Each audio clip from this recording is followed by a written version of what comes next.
సామాజిక న్యాయం. ఇంకో పక్క పాలకొండ ఆనకొండలా మింగేస్తా ఉంది ఆవిడ. ఆవిడ ఇంటి కోసం 3 కోట్ల రూపాయలు ఖర్చు పెట్టింది. ఎక్కడా అభివృద్ధి చేయలేదు. వీళ్ళు ఏమి చేసే పరిస్థితులు కూడా లేరు. అందుకే నేను ఒకటేమో హామీ ఇస్తున్నా, ప్రతి ఒక్క ఇంటికి సురక్షిత మంచినీళ్ళు ఇచ్చే బాధ్యత తెలుగుదేశం పార్టీ తీసుకుంటాం. ఒక ప్రత్యేకమైన గ్రిడ్ తయారు చేస్తాం. ఈ యొక్క అరకు గాని గిరిజన ప్రాంతాలు ఇచ్చేస్తాం. మళ్ళీ ఈ అరకు కేంద్రంగా టూరిజాన్ని ప్రమోట్ చేస్తాం. టూరిజాన్ని ప్రమోట్ చేసి ఇక్కడుండే మీకు ఉపాధి కల్పించడానికి నేను అన్ని ప్రయత్నాలు చేస్తానని మీ అందరికీ హామీ ఇస్తున్నా.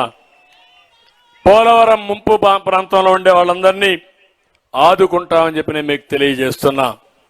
ఇదే కాదు, ఈ ఏజెన్సీ ఏరియాలో ప్రతి ఒక్క గిరిజనుల్ని పైకి తేవడానికి ఒక ప్రత్యేకమైన ప్రణాళిక తయారు చేసి దాన్ని స్వయంగా అమలు చేసే బాధ్యత నేను తీసుకుంటానని మీ అందరికీ హామీ ఇస్తున్నా. నేను ఏదైతే ఈరోజు చెప్పానో అవన్నీ చేస్తానని చెప్పి నేను మీకు తెలియజేసుకుంటూ, నేను ఒకటే మిమ్మల్ని అడుగుతున్నా, మళ్ళీ 81 రోజు ఊరూరులో చర్చ జరగాలి. ప్రతి ఒక్క ఇంట్లో చర్చ జరగాలి. మా తమ్ముడు అంగన్వాడీ 40 రోజులు అయిపోయింది. ఆడబిడ్డల రోడ్డు మీద ఉన్నారు. కనికరం లేని ఈ ప్రభుత్వం చాలా దుర్మార్గంగా ప్రయత్నం చేసే పరిస్థితికి వచ్చారు. ఇప్పటికే అంగన్వాడీ టీచర్లు కూడా చనిపోయే పరిస్థితికి వచ్చారు. నేను వాళ్ళకు ఒకటి హామీ ఇస్తున్నా, వాళ్ళ న్యాయమైన సమస్యల్ని పరిష్కారం చేసే బాధ్యత 80 రోజుల తర్వాత నేనే తీసుకుంటానని మీ అందరికీ హామీ ఇస్తున్నా. ఇక్కడికి వచ్చినప్పుడు కిడారి సర్వేశ్వరరావు గారు కానీ సిరివేణి సోమ గారిని కానీ ఒకసారి నెమరేసుకోవాల్సిన అవసరం ఉంది. మంచి నాయకుల్ని ఇద్దరిని పోగొట్టుకున్నాం. ఏది ఏమైనా వాళ్ళ యొక్క స్ఫూర్తి మన దగ్గర ఉంది. అబ్రహం ఉన్నాడు, శ్రావణ్ కుమార్ గారు ఉన్నారు, శ్రావణ్ ఉన్నాడు. వాళ్ళని ఎప్పటికీ గుర్తుపెట్టుకుంటాం. నేను అందుకని గెలుపు కూడా గెలవాలి. గెలిచిన తర్వాత ఎవరెవరిని ఎక్కడ పెట్టాలనో, ఏ విధంగా ఆదుకోవాలనో ఆ బాధ్యత కూడా తీసుకుంటా. అందుకే అరకులో నేను చేసింది ఒకటే, మిమ్మల్ని అందరినీ కోరుతున్నా, దొన్ను దొరని ఇక్కడ క్యాండిడేట్ గా పెట్టాం. మీరు ఆయనకి పూర్తిగా సహకరించండి. అదే మాదిరిగా అబ్రహం గారిని, శ్రావణ్ని ఎక్కడ ఏం చేయాలని నాకు వదిలిపెట్టండి, నేను చూసుకుంటాను వాళ్ళిద్దరిని కూడా.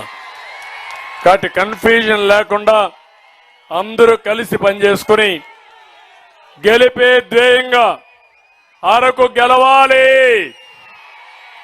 గెలిపిస్తామని గట్టిగా చప్పట్లు కూడా చెప్పాలి. అరకు గెలవాలి. రాష్ట్రాన్ని కాపాడుకోవాలి. అరకు గెలుపు ద్వారా తెలుగు జాతి గెలవాలి. గెలిపిస్తారా అని మిమ్మల్ని అడుగుతున్నా. నమ్మకమేనా అని మిమ్మల్ని అడుగుతున్నా. గట్టిగా చప్పట్లు కూడా చెప్పండి, గెలిపిస్తామని. చాలా సంతోషం. మిగిలిన విషయాలని కూడా నేను ఎక్కడికక్కడ మాట్లాడతాను. ఈరోజు మీరు చూపించిన అభిమానం శాశ్వతంగా నేను బతుకున్నంత వరకు నా గుండెల్లో పెట్టుకుంటానని మరొక్కసారి మీ అందరికీ హామీ ఇస్తూ, నేను రావడానికి లేట్ అయింది. టెక్నికల్ ప్రాబ్లం, హెలికాప్టర్కి వచ్చింది. వాళ్ళు చక్కర్లు కొట్టి మళ్ళా ఆయిల్ అయిపోతే వేసుకుని ఇక్కడికి వచ్చారు. ఇక్కడి నుంచి నేను మళ్ళీ బండపేటకి వెళ్తున్నా. ఏదేమైనా నా జీవితంలో ఎప్పుడూ చూడని స్పందన చూశాను. చాలా ఆనందంగా ఉంది, చాలా ధైర్యంగా ఉంది. మిమ్మల్ని చూస్తే గెలుపు మందే అని నమ్మకం వచ్చింది. ఈ నమ్మకాన్ని ఉధృతం చేయండి. ఇది ప్రారంభం మాత్రం. ఏ ఇద్దరు కలిసినా మాట్లాడాల్సింది తెలుగుదేశం గెలుపు, తెలుగుదేశం జనసేన గెలుపు. అదే ఈ రాష్ట్రానికి వెలుగు. ఇంటింటికి చెప్తారా లేదా అని మిమ్మల్ని అడుగుతున్నా. మిమ్మల్ని మీ కుటుంబాల్ని బాగు చేసే బాధ్యత మాది, గెలిపించుకునే బాధ్యత మీదని మరొక్కసారి పేరు పేరున విజ్ఞప్తి చేస్తూ అందరినీ కోరుకుంటూ చేస్తారని చెప్పి ఆశిస్తూ అందరికీ నమస్కారాలు. జై హింద్. ఇప్పుడు